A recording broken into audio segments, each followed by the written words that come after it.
Hello everyone, Stanley here and welcome back to another episode of Bugrock of the Week. Today we're going to be covering 12 more weird, useful, or terrible bugs in Minecraft Bedrock Edition. We made an episode like this a couple of weeks ago and you guys seem to really enjoy that, so now we are back again with 12 more odd bugs that you probably didn't know about, probably won't like, some of these you might like, but overall they're all weird and interesting bugs of Minecraft Bedrock Edition.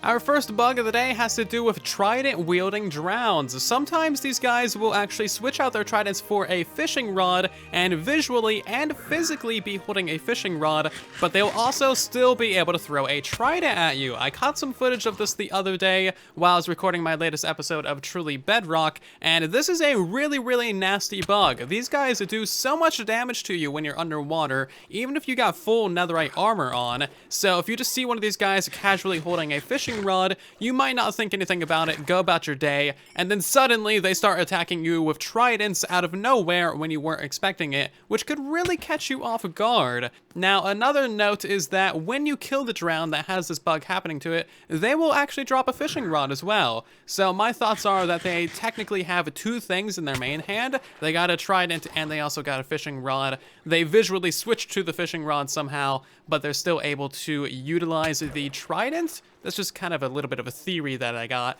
Not sure how that would work out, but there you have it. Very strange bug. Watch out for those crazy, nasty drowns. A real quick announcement at the beginning of this episode. The format of the series is going to be changing ever so slightly when it comes to the beta versions. Over the last few months, I've been focusing heavily on the beta versions and talking about all the features that are in these betas, and I still want to cover the betas. However, going forward, I want to more prominently focus on all of the bugs and all of the mess-ups in the betas. That way we can cover those, bring those issues to light, and hopefully help get those bugs fixed before they are released in the full versions of Bedrock Edition. I feel like that's a very good, positive thing to focus on. As we're covering the bugs, I still can, of course, cover some of the features that I find interesting, but going forward, the beta videos are going to have a much higher focus on the bugs. And let me know your thoughts about this little bit of a structural change to Bugrock in the comments down below. I always love your guys' feedback. While we're already underwater, seems like the best time to talk about this bug that I've been meaning to cover for a while. As you can see above the ocean monuments, there is a little bit of a generation issue with the kelp. Some of the kelp above certain ocean monuments that have kelp on them will be floating. There's several pieces of floaty kelp over here, and it's quite the interesting thing. You might recognize a similar bug that happens in cities with the chorus fruits. Sometimes the chorus fruit is super floaty. My theory with this is that the actual ocean floor and all of the kelp generates first, and then the ocean monument gets generated, and that causes some of this floaty kelp and floaty chorus to happen. There's some very slight evidence for this hypothesis. If we look beneath this piece of floaty kelp right here and simply dig down, you'll see there is another piece of kelp right here that has grown up to the floor of the monument, and potentially this is the same piece of kelp, but the generation of the monument might have, destroyed the middle sections of it. There's actually further evidence for this hypothesis right over here conveniently as well. As you can see, the monument generated through this little piece of the mountain, and it actually left several bits of floaty sand over here, which is going to be very fun to destroy. So that is kind of my idea behind why this happens with the kelp and the chorus, and that's really all there is to it. And while we're on the subject, we may as well check out the chorus fruit bug as well. As you can see, this city is kind of generated directly through this piece of chorus fruit. Normally there would be one like right here to connect these two, but of course you can't update the plant because they break off, sadly. And you can see that over here as well. The normal fruit should have been right there in that block, but kind of got deleted. And here's an city with the chorus fruit on the inside. As you can tell from the outside, not much really looks different. That one got slightly cut off, and then there's like a plant over here that's slightly cut off too. Otherwise, it looks pretty standard from the outside. If we go up to the second layer, as you can see, there's a plant growing directly in the center of the staircase, and it's growing up through through the floor as well. There's also a plant in the staircase of this one too, looking pretty fun. And then there's the extra bit of that plant, just kind of chilling in the middle of the room like a villain. Next up, we have an itsy bitsy little bug that I discovered while doing some mob farm designing and testing. You can actually place the dead coral fans and the alive ones on the sides of slabs. As you can see here, they just kind of float there, which is perfectly fine. That's normal, but then as soon as you update them, they pop off instantly, so they're not supposed to be allowed to be able to be placed there. Also, these things get random ticked apparently, so they will just randomly pop off.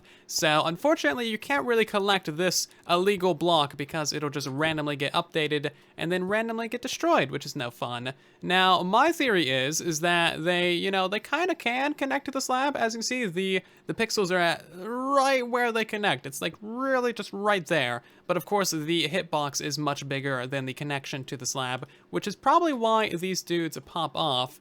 But as you can see, just a very strange little bug. I tested this on Java Edition, and you can't place the fans on the sides of slabs, period, so that does go ahead and prove that you should not be able to do this. Also, yes, mob farms and or creeper farms are on the way. I've been doing many tests. I gotta do rate tests, and then the farm will be basically done, and you guys will have a mob farm on the way, hopefully next week. And next up, we have another very strange and interesting bug having to do with fire. This one requires a fire spread to be on, and as you can see, we can place down some fire on these blocks, no issue at all. Let's go ahead and set it to rain. As you can see, all that fire will disappear, as it should. That fire over there isn't disappearing because that was placed when fire tick was turned off, but now fire tick is turned on.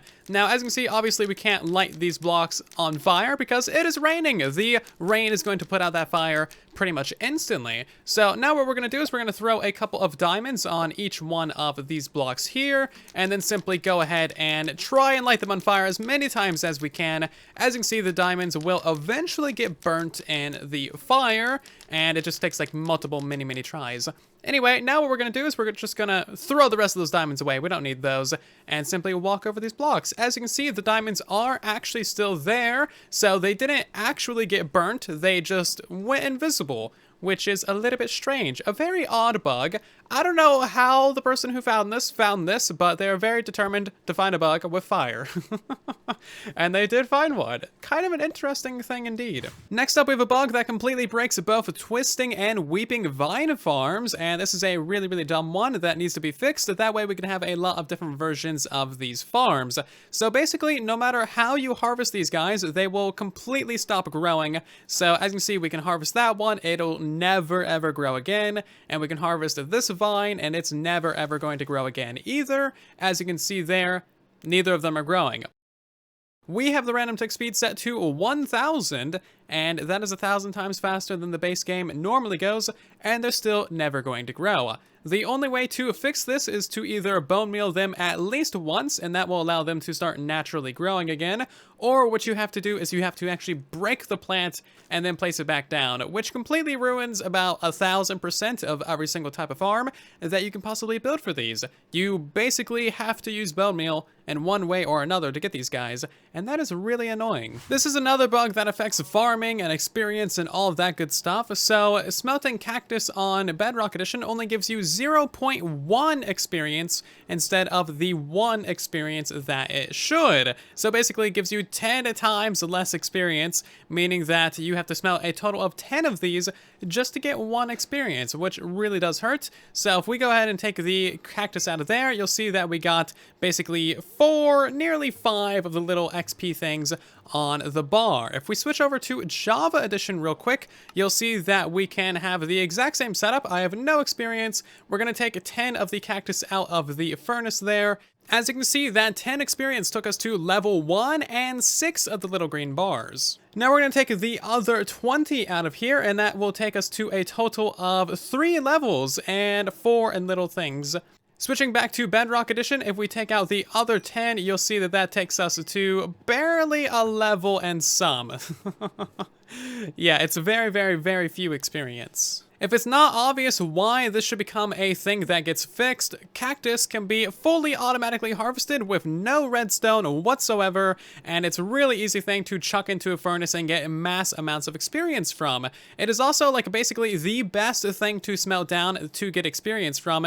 Even raw meat only gives you 0.35 experience, and that is like the next highest thing that you can farm in mass. So if cactus actually gave us the correct amount of experience, that would be a pretty major upgrade to XP furnace banks on Bedrock Edition. Just a little note here, cactus probably shouldn't give you a full experience when smelted down on Java Edition, but it does. So if we could also get that on Bedrock Edition, that'd be great. Thanks.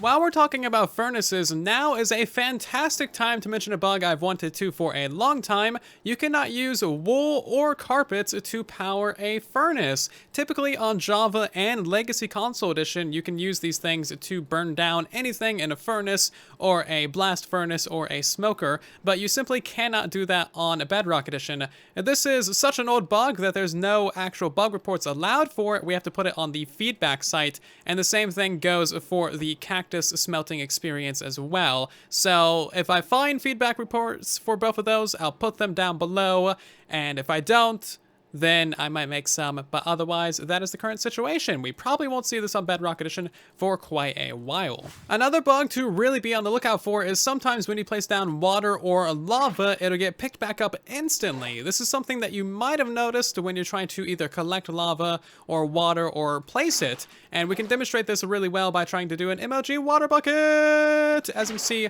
we placed it down, and it got picked back up instantly. Luckily, we did not die from that. I did this earlier and I died from it. So if you ever fail from a water bucket, it's not technically your fault. It might be the game's fault, which is the best excuse in the world. That one was my fault. Let's see if we can demonstrate this again. Jump off the tower, place down the bucket, and as you can see, it got picked back up instantly. You could hear the bucket sound, and it just simply did not place it down when it should have. So I died when I shouldn't have. Very strange bug, definitely one that you need to watch out for. Next up, we have an extremely silly bug that has to do with tridents, flying with your elytra, and that's it. Basically, the two best things in the game, and as you can see, it is extremely silly. Look at that thing, it's just like, it's just waving back and forth like a kite.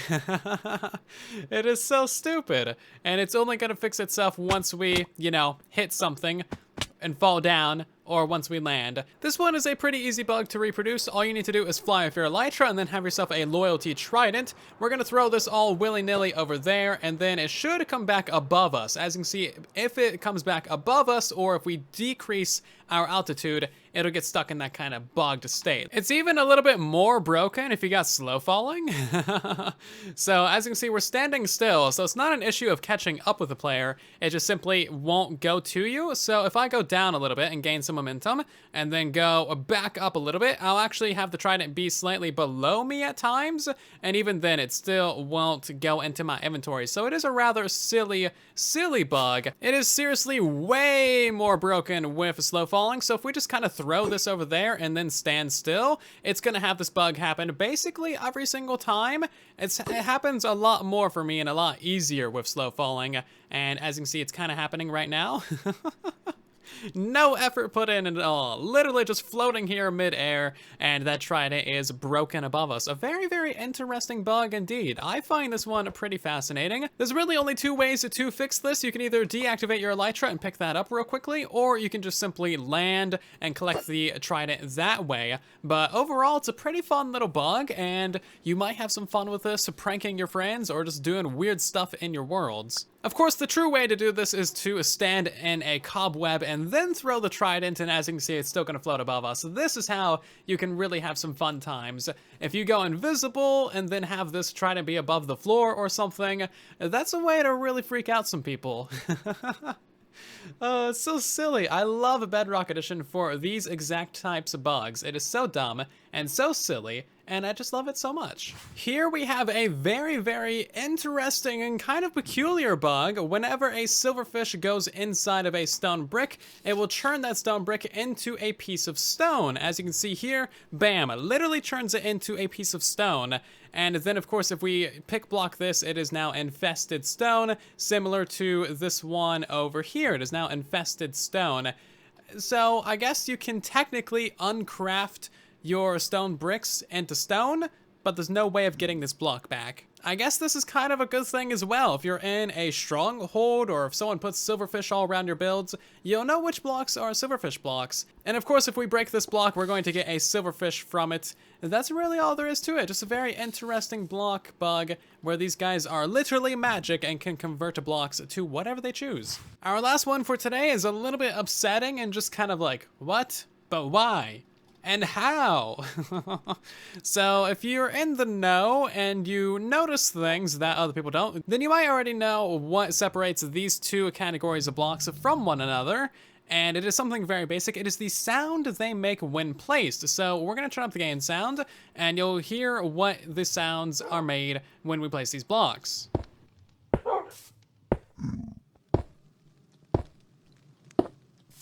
You might not notice anything wrong. That's just like, you know, the standard block placing sound. And that's exactly what's wrong. It's the standard block placing sound. It's supposed to have the new fancy nether brick sound that we got in the 1.16 update, which is this sound right here.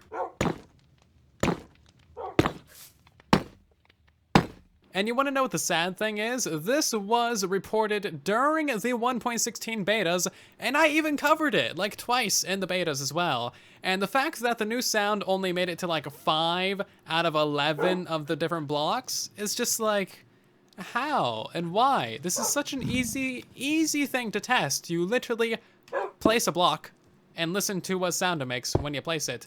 No further testing needed. You literally just place a block and then you can tell if the sound is wrong, and it's very upsetting to me. Like, how and why is this still right? It's been several months since the nether update. It's not even the same year anymore.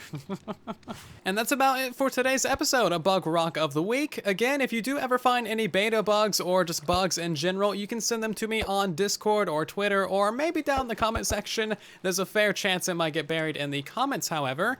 But yeah, that's gonna do it. Thank you guys so much for watching today's episode of Bugrock of the Week. If you did enjoy, which I hope you did, then of course, make sure to leave a like on the video. It does help out the video and the channel a ton. If you're new here, then consider subscribing so you don't miss future episodes. And otherwise, I'll see you guys down in the comment section and in the next one. And then there was silence.